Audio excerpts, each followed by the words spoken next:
So this is the Canadian Dream podcast, but I want to know a little bit more about China. What were the main challenges that you faced as a newcomer, as a foreigner in China? The biggest challenge was trying to adapt to the business culture. The business culture is very different.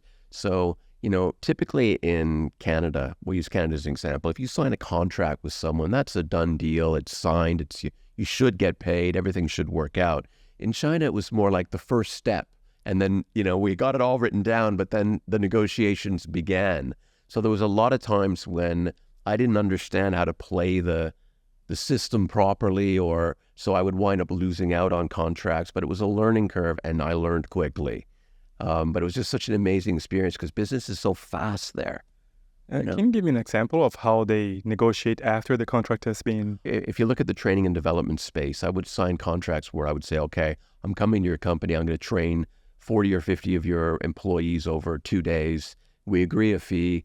And then come the day, it's like, oh, sorry, we only have, 40 people out of, we had made a deal for 50. So actually we only have 40 people. So we're going to pay you half.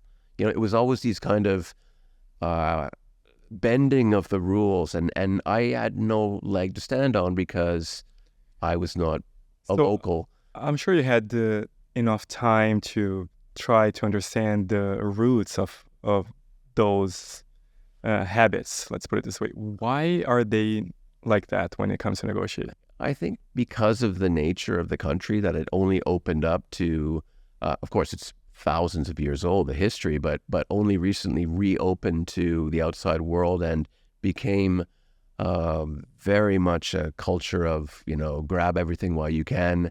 And politically, it's just a different system. And I learned to view the system, or try and view the system, not through the eyes of a Westerner, but through their eyes. So I'm a guest in their country.